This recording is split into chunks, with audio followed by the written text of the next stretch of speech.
ജീവിച്ച ഒരു മനുഷ്യൻ. സ്തോത്രം സ്തോത്രം. 1980 കർത്താവിനെ സ്വന്തം രക്ഷിതാവ് കർത്താവാൻ സ്വീകരിച്ചു. ഞാൻ രക്ഷിക്കപ്പെട്ടു, ഞാൻ സ്നാനപ്പെട്ടു, ഞാൻ പരിശുദ്ധാത്മാഭിഷേകം പ്രാപിച്ചു. 82 ഞാൻ ഞാനൊരു യുവാക്കിനൊരു 3 സൗകര്യമാരും കൂടെ ചേർന്ന് സഭ തുടങ്ങി. അതിൽ നിന്ന് 50 പരം കുടുംബങ്ങളുണ്ട്. അങ്ങനെ കർത്താവ് ഈ വേലയിൽ ഇങ്ങനെ വളർത്തിക്കൊണ്ടുവരിക. ദൈവമക്കളെ, ആ 5 പേരുള്ളതിൽ ഇനിയിപ്പോൾ ഒരാളേ ഉള്ളൂ. 5 പേര് തുടങ്ങിയ പ്രസ്ഥാനത്തിൽ ഞാൻ ഒറ്റയായി. Praise Lord. ഞങ്ങളുടെ ഭാരതയാത്രയിൽ ഞങ്ങൾ ഔറംഗാബാദിൽ വെച്ച് കണ്ടുമുട്ടിയ ഒരു പാസ്റ്ററാണിത്. പ്രവാചകനുമല്ല, ഞാനൊരു സഹോദരനാണ്. പക്ഷെ ഒരു സുവിശേഷാത്മാവ് എൻ്റെ ജീവിതത്തിൽ ഉണ്ട്. സ്വന്തമായിട്ട് സഭ തുടങ്ങിയ ആളാണ്. അദ്ദേഹത്തിൻ്റെ വാക്ക് നിങ്ങൾ കേട്ടല്ലോ.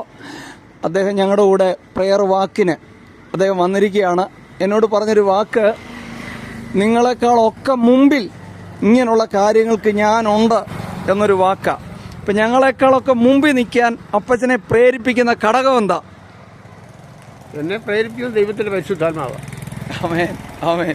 ദൈവമക്കളെ, നിങ്ങൾ കേട്ടല്ലോ. ഇങ്ങനെയുള്ള തീഷ്ണതയുള്ള അനേക ഭക്തന്മാർ ഈ മഹാരാഷ്ട്രയിലുണ്ട്. ഈ മഹാരാഷ്ട്രയ്ക്ക് വേണ്ടി നിങ്ങൾ പ്രാർത്ഥിക്കണം. ആമേൻ.